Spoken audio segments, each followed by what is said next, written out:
Torn apart by civil war, life is hard enough already in Yemen for anyone and everyone.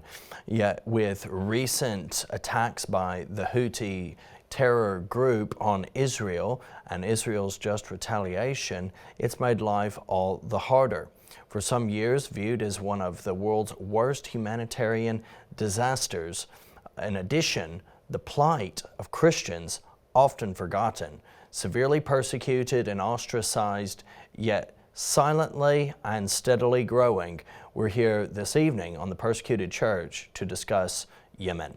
I'm Reagan King, and joined as always by my good friend and co-host Alistair Scott. Evening, Alistair. Great to be here this evening again, talking about a nation which has been in the news for several years, but particularly over the last few months over the whole war with Israel and the Middle East conflict, how they've got involved.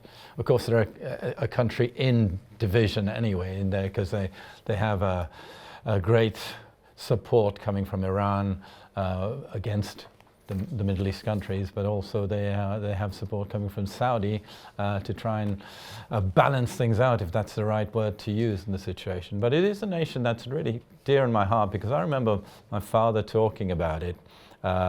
He's not alive anymore, as you can imagine, but as a young man he worked in Aden, which is one of the main areas of what is Yemen now, as he worked on the seaplanes and so on. So I used to always get pictures of him not flying. He wasn't a flyer, but he was on the engineering side. So whenever I see things about Yemen, I think, well, you know, my father walked in that nation a little bit, going back many years ago. So it has a soft spot in my heart, and therefore I pray for it a lot. Really want to see God move and the percentage of Christians increase, but it's a dangerous place. It's a very dangerous place for Christians. And what's very difficult about this, and we're talking about Yemen, but some people might fairly ask, well, what Yemen are you talking about? Because the reality is there's no particularly clear insight as to who is even in control, who's calling the shots. You know, we talk about Yemen, but really a lot of what's going on in Yemen at the moment is against an unofficial non-government organization, the Houthis, a terror group that's sponsored by Iran that is Shia, while the actual supposed government is Sunni and is completely opposite. According to Freedom House report in 2022, and I get that's a few years ago, but nothing has really changed, Yemen has no functioning central government with full control over its territory, and any state institutions that continue to operate are controlled by unelected officials and armed groups. It sums up the problem. Yeah, well, I mean, it's, you know, the scriptures talk about a house divided by itself, against itself, or a nation divided against itself would surely fall. And this is the three major groups of people trying to control the land or districts, and they're fighting one another. But they're getting support from the major nations that surround them, Iran being the major funder of terrorism, which is why the Houthis have been attacking the Middle East countries, particularly Israel. I mean, they aim everything at Israel. But the Saudis and the UAE are also helping the opposition, because they are the Sunnis. But it must be such a lawless time for anyone who's just an everyday citizen of the land, because it must be difficult to know who you can trust, who you can work with, and I'm sure there can't be not a lot of work to do with a nation that's war-torn. It's important to unpack a little bit and to try to bring some clarity to the situation in which Yemeni Christians and indeed other citizens find themselves. International Christian Concern does great work among the Persecuted Church and has a fantastic ministry in reporting on areas of particular need. And they've reported as follows, that Yemen has been embroiled in a lengthy ongoing civil war since 2014. Initially, fighting began between the Houthis, an armed rebel group, the terror group that we hear routinely of in relation to the ongoing conflict in Israel, and al-Islah, Yemen's main Sunni radical Islamic Party. So whichever way you look at it, you're talking about radical Shias and radical Sunnis. Yep. There's no moderate group here. In 2015, the conflict expanded as Yemen became center stage for regional military engagement of Saudi Arabia, UAE, and their allies in support of the Sunni-led government of President Rabu Mansur Hadi against the Shia Houthis, whom they view as Iran's proxy, which is an accurate assessment. The Houthis, also called Ansar Allah, supporters of God, are a large Zaydi Shiite minority who adhere to strict Sharia law and control most northwestern Yemen with allegiances of various clans and tribes. And Iran has routinely supplied weapons in violation of the UN arms embargo and has seen particular escalation since 2022 in military operations in Yemen, with multiple airstrikes in retaliation to missile and drone strikes on UAE and Saudi territory from Houthi forces. It's a terrible situation, but it's a very strategic piece of land, Yemen. I mean, because it's not only the fact that they are being funded and aided by the Iran regime, and therefore are able to. We've seen it for months and months and months. They've been the main ballistic missile attacks coming out from the south, going towards Israel and causing chaos. They try to disrupt travel plans. There have been attempts at taking out the Ben Gurion airport, but they also have the control of the Arabic Sea, you know, so it controls or has the potential of stopping the flow of cargo through the Suez Canal, because it runs right along their border. And they've been doing this not only in the conflict against Israel, but they've been doing it against all the nations by trying to just cause chaos for the cargo ships, so the supply ships that bring wealth and products into all of Europe and the world use the canal, and it's become a very, very difficult situation to police, but also a very strategic place for these Houthis to be able to control with their missiles and rockets and so on. Well, there's international impact on what goes on in Yemen, though it seems perhaps to some insignificant. There's massive impact on our shipping and trade routes as well. So even nations that aren't particularly clear on the Israel-Gaza issue, countries that don't particularly feel like they have any skin in that game, so to speak, actually have been forced to involve themselves, quite apart from any legitimate moral concerns, but primarily because of commercial concerns. And that makes it challenging. But it has been clarifying. Yemen's war, according to the International Crisis Group, intersects with and fuels regional tensions. It is also becoming more internally complex and harder to resolve. And you can look at diagrams. There are various diagrams that exist that show how Yemen is controlled and governed, and good luck to make any sense of it. I mean, I can remember seeing some of the film and reports coming out of Yemen before, and seeing the devastation, the amount of people being killed, innocent people losing their lives, homes, blocks of apartments being just razed to the ground. And it's kind of not reported on so much now, because Gaza and the conflict around Israel seems to be a major reporters' place that they want to report on, but it must be such a devastating time for those people, because you can't really get out and work properly, because there's a threat of bomb attacks, airstrikes and so on from the various cautions, and even down on the ground there's so much divisive spirits working, or divisive groups working against each other. It's like a picture of hell on earth, really. 31,056,210 was the population back in May of 2022. 90% of Yemen, 99%, forgive me, of Yemenis are Muslim, 1/3 of whom are Shia, with the remaining 2/3 identifying as Sunni, with less than 1% of the population identified as Christian. That's an estimated 40,000, although it may be far fewer because many have fled from violence as well. Most Yemeni Christians are identified in various census documentation as Ethiopian and Russian Orthodox, which is interesting, with the remainder identifying as Catholic and Protestant. And again, it highlights the diversity of that region. Also, the reality is you will have expats, and expats are allowed to worship. Expats there will be international churches in Yemen, but there are severe reprisals for, and many have faced false accusations sometimes real accusations, because they've fallen afoul of anti-proselytization laws. Well, I mean, we've covered this kind of allegations or false allegations in most Islamic nations we talk about, and so it's certainly not an easy place, a very difficult place for Christians to survive and to thrive. But they're still like, we talk about it so often, these nations where they are persecuted highly, they still seem to keep their faith strong in the Lord. They don't give in, but particularly for those who are converts, they were converted out of Islam, they are hounded out. And I was thinking, we were talking earlier that there's 3 major power groups there, but the one thing they have in common is none of them like the Christians.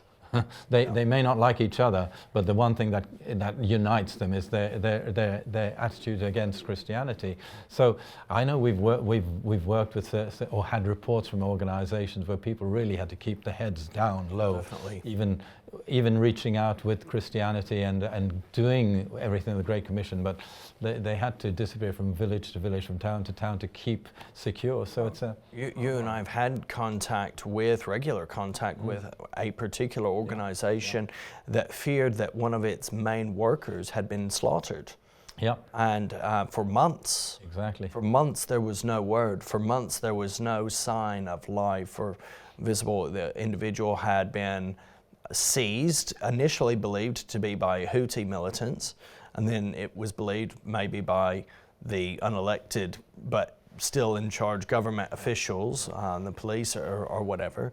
And it was only by God's grace that eventually they realized the individual had been arrested by the more governmental, I say more moderate with the qualifier. The Houthis would have executed the individual right off the bat, most likely, but he thankfully remained alive. But this just highlights the cost that many are under, and the care with which aid organizations have to approach Yemen is truly a matter of life and death, particularly in Houthi-controlled areas there in the north, as they are strict adherents to Sharia law, and the following of Jesus it's completely banned. Absolutely. And I mean, that particular case, I remember he was off the radar, he or she, we don't know, was off the radar for a long, long time, and there was concern from the organization as to the welfare, whether they were alive. And then, when somebody's having to move around like that, how do they survive? How do you get your funding? How do you get your help to even get food? Because everyone is after you. It's not like, and I think that the problem with all the groups in Yemen is that they kind of enforce their power over people, ordinary people, if there's such a thing, in the nation, to report in order to have favor with the governing rulers, the powerful rulers above them. So, it's a difficult place to keep hidden, other than with the Lord. I love that scripture, I've used it before in Psalm 91, keep them hidden under the shadow of the Almighty. And I think the Lord has to work over time with certain nations, Yemen being one of those, to keep his agents, if we call them that, his remnant alive and continuing to be miraculously watched over and provided for by the Lord. It is almost like Elijah receiving the crows and the ravens feeding him, because it's the only way to reach them. I mean, we don't experience that here in the Western world, but the miracles that God does to keep his people alive and well are beyond our imagination. What complicates the situation more from a human standpoint is that Yemen, though it has this kind of Western defined border as such, and it has its recognized border that's there, and a technically recognized government, being without any functioning central government, it is particularly tribal. Yeah. And so each region will have its own manner and methods of operation, its own tribal detailing, and because of the tribalism being so strong and particularly severe in its approach, that makes it even more complicated. It makes it complicated for reports. So we recently attended the World Watch List, and Yemen is the third most dangerous place to be a Christian according to the Open Doors 2025 World Watch List. And yet even at that event they noted that some nations there's very minimal reporting. And so Yemen has for a number of years been in the top 10, but it has in the past 5 years risen from 7 to 5 to 3. And I think a large part of that is probably because of the more global focus on Yemen in the past few years.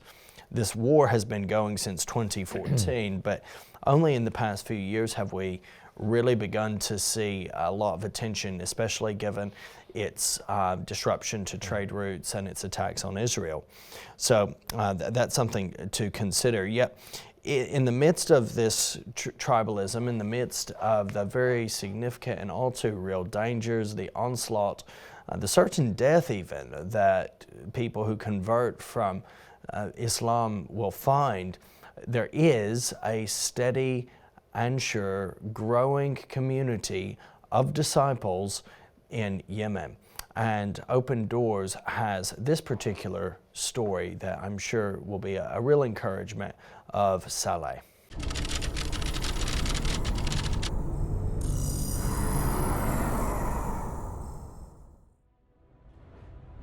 From the moment I decided to follow Jesus, I knew that I would face persecution.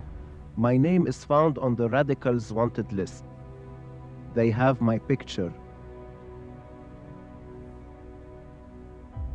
Sometimes they watch me going from place to place. Usually I'm bombarded by threats. But all this won't stop my ministry. The more I receive threats, the more I am eager to serve. My brother and I decided to start a home church in Yemen.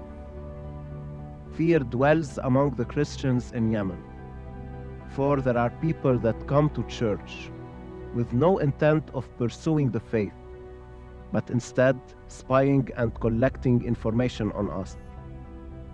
We are very careful about the meetings. We gather in closed spaces to prevent outsiders from hearing us. We had new believers in need of training and baptizing. So my brothers and I sat down to take a decision. They eventually decided that I should not accompany them because I was known. I posed a bigger risk to them. When they finished the training, they decided to move to another location for baptizing. So they took a bus and started on the journey. They were texting me for a while, but after that, I lost contact with them. And in truth, I was terrified. I sensed that something had happened to them. I remember that evening I received information that they had been captured and put in prison. I was sad. I was crying. I felt guilty because I had allowed them to go to that place. My family was scared for me. They told me to flee the country. A lot of thoughts ran through my head. Should I stay or leave? I decided to hide in my home. During this time, I encouraged the rest of the brothers in my church. I would go secretly to meet them and pray with them, then return home into hiding. I would always remind them that when we decided to follow Christ, we were aware that things like this would happen.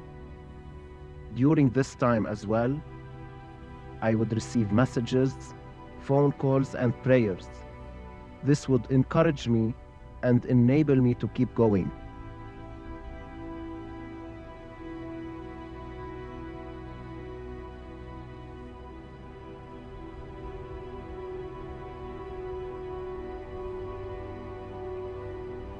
Your prayers are crucial to us because they lead to miracles. Yemen needs brave servants to go out in society and proclaim the message of God. I could stay safe. I could remain at home and face no persecution. But what good is my Christianity for them? What good is my faith if I don't go out and deliver the message of God to others?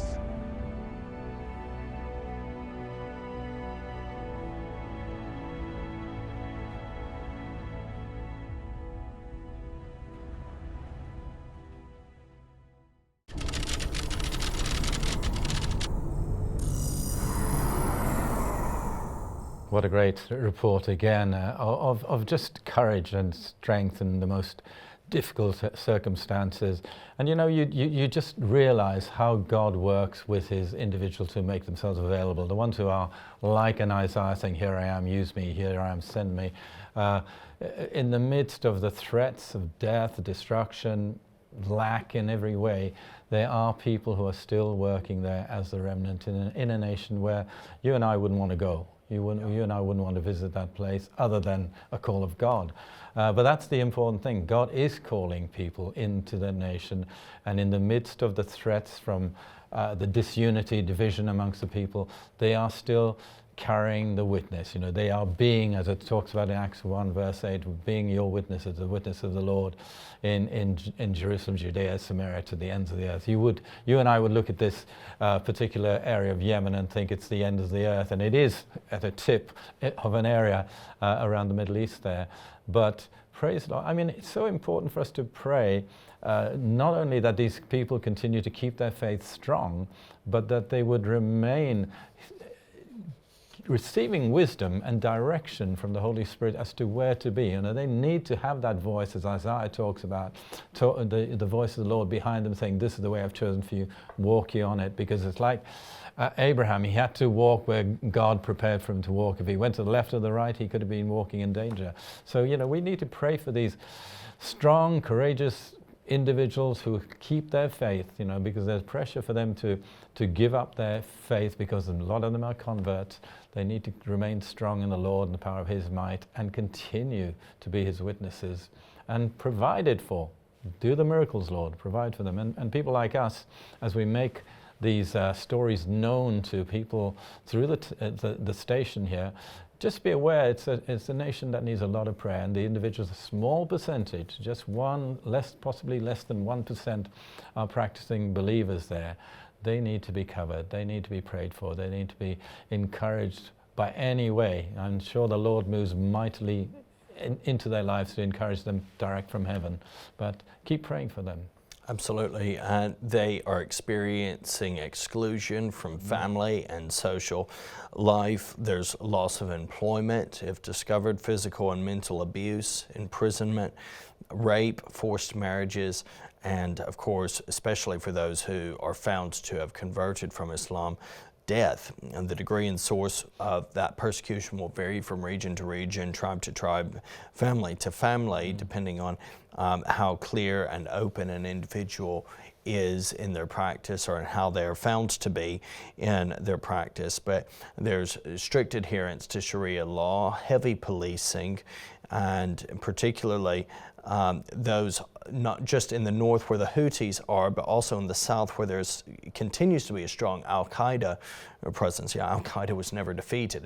We're talking, part of the issue is, you know, we're hearing these names, and they're familiar names from past conflicts and whatnot, but you can't fully eradicate an ideology. Nope. And so we still have these groups that are have been pushed back, but they're rising again, because Islamic ideology is inherently anti-Christ. It is anti-Christian. It is consistently across the board. If you think about it, how many of our programs where we're dealing with the persecuted church, what would the percentage be of places that we're talking about facing extreme persecution, even execution, like here in Yemen, where the Islamic ideology is supreme? It's almost all, isn't it? If you look at the top 50, 95%. We looked at it before, didn't we? Top 50. The surprising thing is that number one is North Korea, which isn't Islamic. Right, communist. Then you go down most of the list down there, other than one or two which are not. Then the majority of the top 50, 95%. Hindu. Yeah, Hindu and Buddhism. and then China, obviously, because they've got a mixture Communistic. of communist thinking. But it's a statistic which is real. Yes. And therefore it's the Islamic move which is trying to create problems from Christianity in the nations. And I can't help think that, again, with nations such as Yemen, because we were talking about this on another program, about nations where suddenly there's not much report of persecution against Christians, but the reason is because there's no more Christians there. The place has been ethnically cleansed, so to speak, so there's nothing against Christians because they don't exist anymore. And the Yemen is another place where we need to be praying that doesn't happen, that the Lord keeps his witnesses in the land, that they somehow are protected. And we have to pray for revival to come to these nations. Well, the reality is Yemen received the gospel several hundred years before Islam, several hundred years before Muhammad. It received the gospel in about the 300s, and we see that there were a significant number of believers at one point in time, but with Islamic colonization and forced conversion and all that has taken over that whole region of the Middle East and Northern Africa, we've seen the catastrophic impact. But people continue to have access to the Bible. There are other Christian resources that Yemeni Christians are able to access online, and through various forms of Christian media, the gospel has been able to spread in and across Yemen, and many are coming to faith, hearing the gospel and professing faith in Jesus. So it's our responsibility to pray for and continue to support these individuals, upholding them. And if you are a believer in Yemen and you've come across this program, know that you are remembered, know that God sees, He knows, and He cares. And we see and we know and we care as much as we can, and we'll continue to pray for you. And for our viewers, we can't mention some of the organizations that are working at the moment in Yemen this very day for their own security and the security of the agents that they have.